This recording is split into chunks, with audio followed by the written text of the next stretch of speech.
Hey everyone, so today's video we are going to be going over Faction Challenges 20. We're going to show you Titan Icelands because Adelan allows you to actually beat that stage. Now, the strategy I'm going to show you here today, I do have some booked heroes here and there, including Adelan, but what people have told me is they have been able to beat it even with unbooked characters, so I'll kind of talk to you about that. The other thing is I do have a couple clips of Atalann in RTA, and then after that, hopefully we'll be Atalann out because most of my videos have been Atalann videos. But something important to note here: Atalann no longer needs focus to strip things and apply frozen on any of her moves. This is only 50%, so remember that unless it's a fire hero. But if it is a fire hero, it does go up to 100%, and she does not need focus. This changes everything. I think she becomes a much better arena hero now that she doesn't need focus, because you can just primarily care about speed and damage. So that is really big. Some of the videos I have showcase, her strengths, and we'll walk through that. But first things first, I do want to show you how to beat Faction Challenges Stage 20. The reason why Stage 20 is so important is because the higher up you go in stages, the better glyphs you get, right? So if you can get past these boss stages, which tend to be a little overtuned, stages 21 through 24, or even like 21 through 23 or 22, better drop rates than 20, and it's much easier to farm and you don't have to manual it. But for this, we are going to manual it. So this is a team you can use. You can bring in Brand, but you're going to have to adjust your speeds and stuff, because Tashir is actually going to put up 4 times speed on her allies with the shield from Brand. So if you bring in somebody like Matson, or maybe even Aurea, the thing is you don't want Holy Armor Virgil to eventually outspeed the Atalann. So you gotta be a little careful about buffs and things like that. She's gonna put up some buffs whenever your Flaming Mila ends up getting a smack in. So there might be some people here that you can actually interchange, maybe even Rick, and just go like full damage. But we'll go this route, and I'll try and show you this in action. So Jerome here is really good at taking up the debuff. This goes to the highest attack hero. You can also use Rick in this slot. The reason why that's important is both Rick and Jerome have the ability to one-shot these water heroes, so they won't ever really get counterattacked. So that's kind of nice. Your Flaming Mila, you're trying to take out these fire heroes, so that's good. Here, the Matson, I believe he brings in the highest attack hero.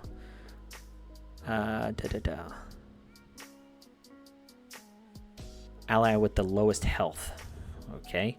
And that would be Adelan. So, I actually think we won't do that. We'll just do this, and we will use Adelan's special to put freeze up on him and the water hero. Jerome goes in, one-shots.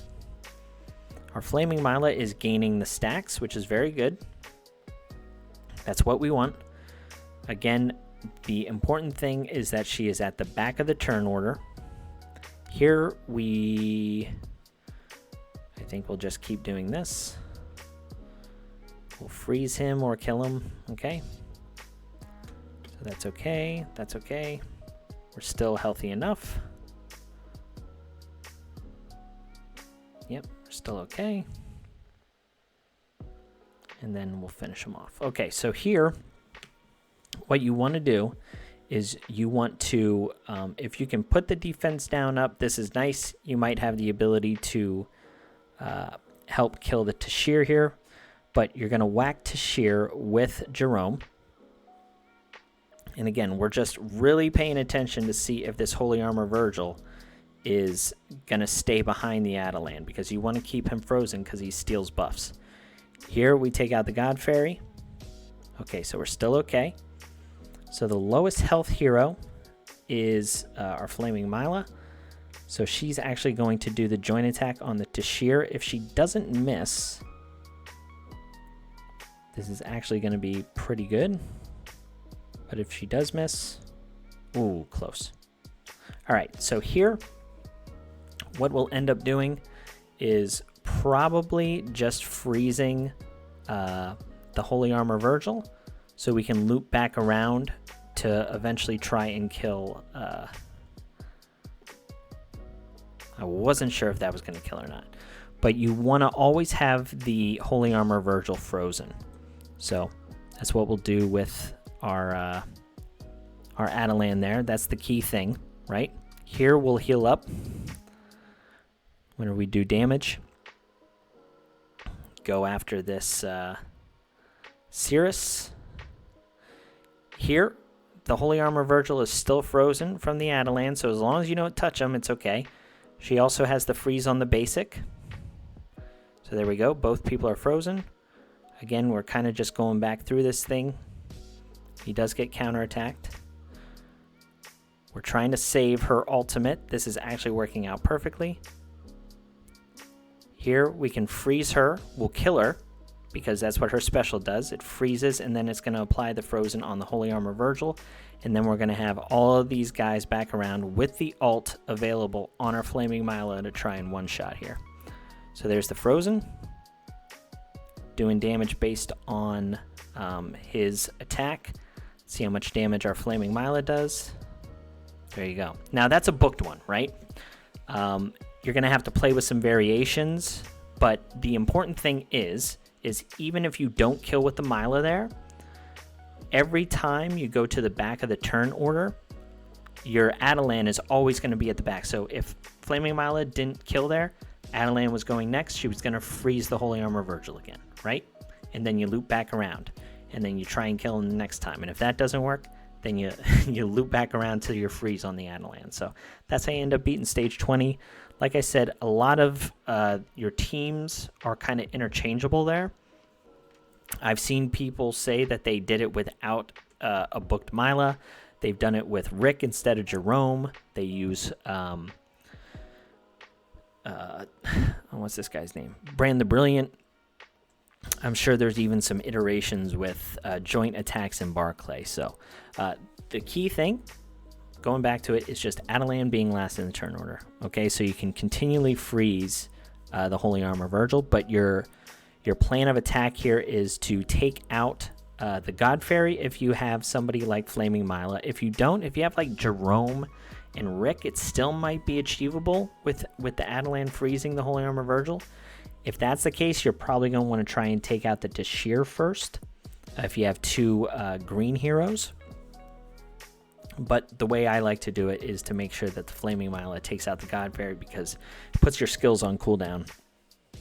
And you don't want this to be just the 50% freeze. So anyway, we're going to jump over to the RTA videos now. I'll kind of just narrate over them. It's not going to be a live thing.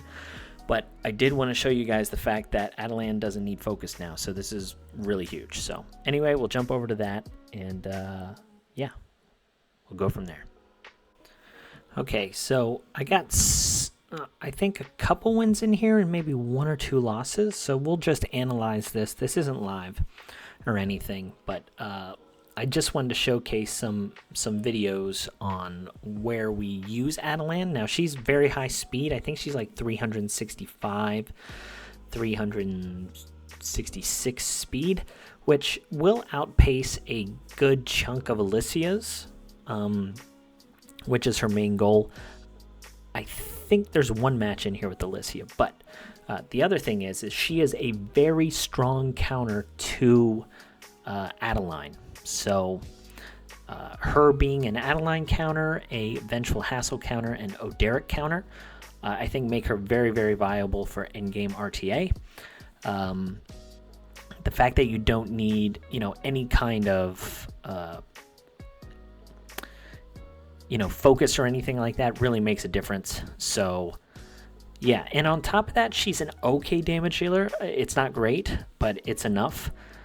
So you have someone who's disrupting things, removing immunity from people is really nice. And you'll even see in a couple of these videos that she does make a difference in regards to, her death immunity proccing. like on her trait, it comes up kind of big. So anyway, this first match, she was mainly picked to counter that that Adelan, and people haven't really respected her yet. So I almost lose this, I think, because I overestimate the amount of damage that Royce is going to do. I was trying to save his S3, and I went in here and I didn't kill the I didn't kill the Corrupt Orac, which really sucked. And then that SSA was on, you know, some kind of relic that increased his speed based on damage taken. So here, yeah, I almost lose. Also, my Karma does like 0 damage there, so that really stunk as well. And here we have, you know, a Corrupt Orac that got some damage off, but, you know, we got a little bit lucky with the silence proccing so we could counterattack him. So it's basically, you know, us versus this Brand the Brilliant, who I think, you know, the build on it was a little interesting. I don't know if he got unlucky or what, but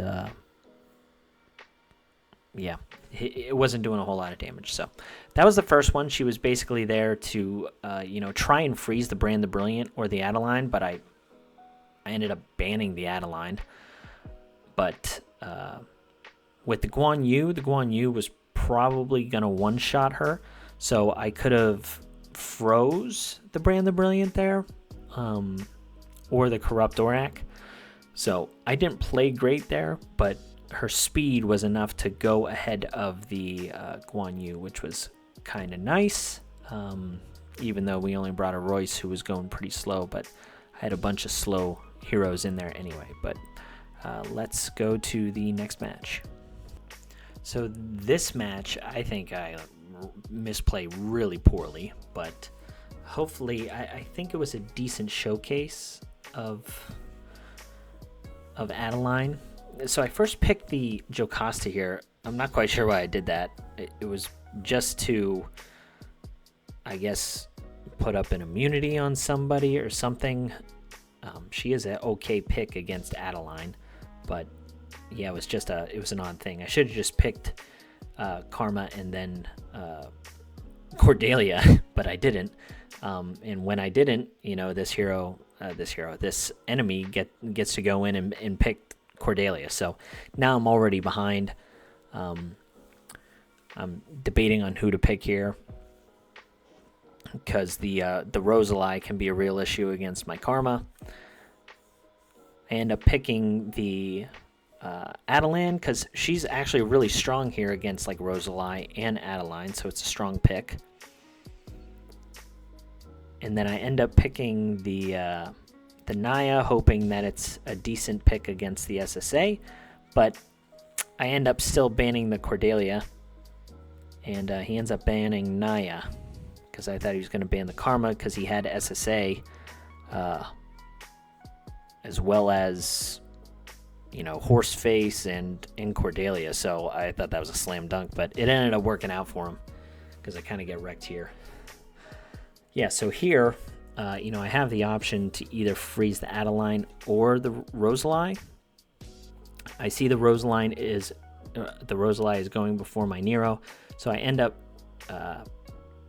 freezing the Adelan, which isn't a bad play, but SSA just really crushes Nero, and this horse was very tanky, and he ends up being able to one-shot my Karma easily.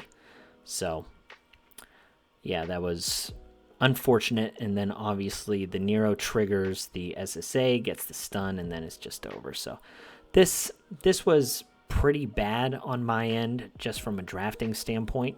You know, I should have picked Karma and Cordelia. I don't know why I didn't do it, but really bad drafting on my end. But you see there, the 2-turn freeze on the Adelan it's a really nice counter against one of the strongest heroes in RTA.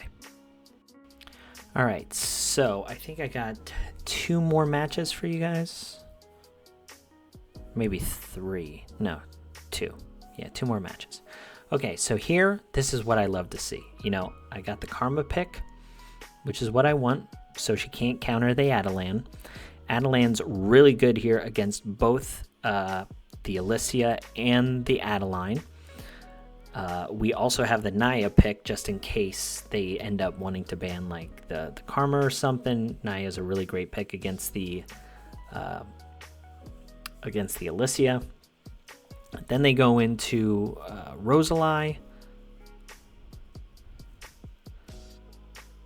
And then we pick Aurea just for some additional CC, hoping, you know, not too many of these people are on some kind of immunity set. So we might have to end up, you know, freezing the Rosalie.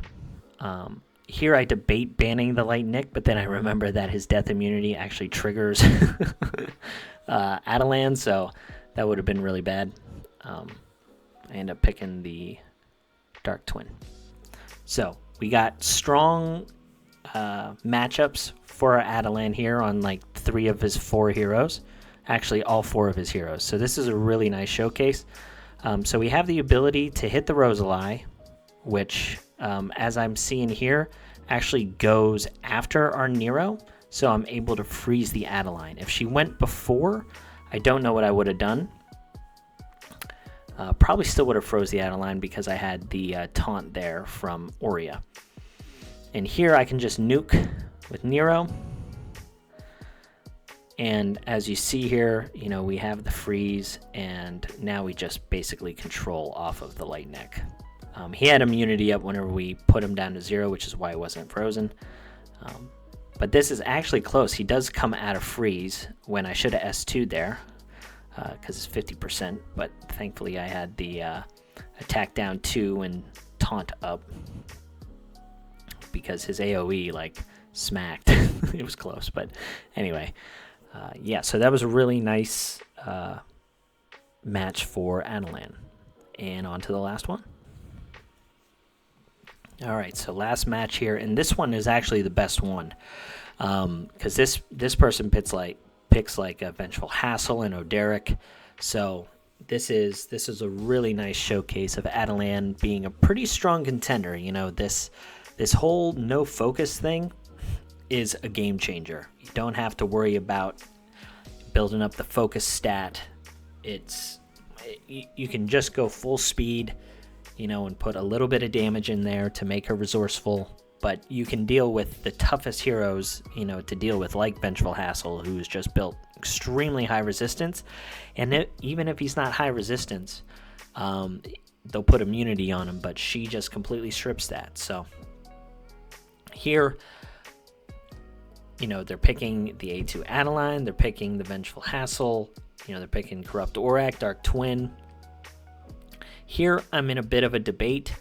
I don't know who I should pick here. Cordelia is very strong, you know, to deal with the Vengeful Hassle. Aurea also would have been an okay pick. I just don't know, you know, who has immunity or not. So here, you know, I got a couple people that prevent themselves from dying. So Atalann is very strong here. And you're going to see how this plays out. It's pretty cool. So our Naya ends up taking down the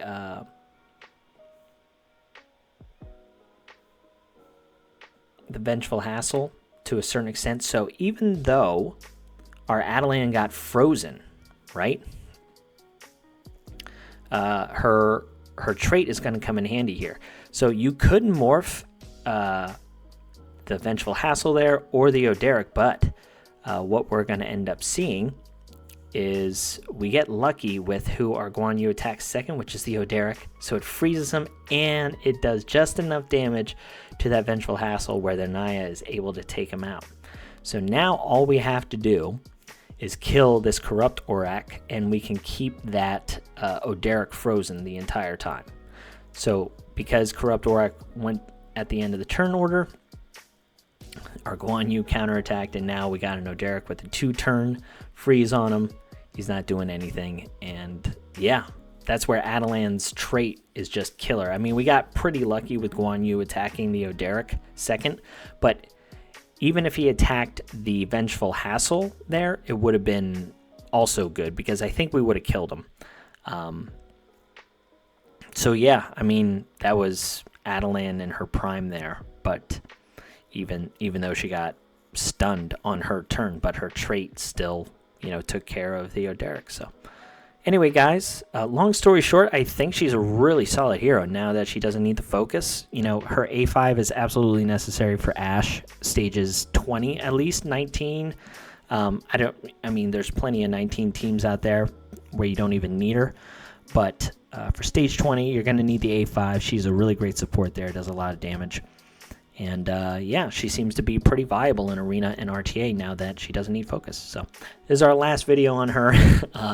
Just wanted to show the faction challenges, how she fits in there, and then also, you know, some real life kind of RTA play. So that's all we got. I hope you enjoyed, and I'll catch you on the next one. See ya.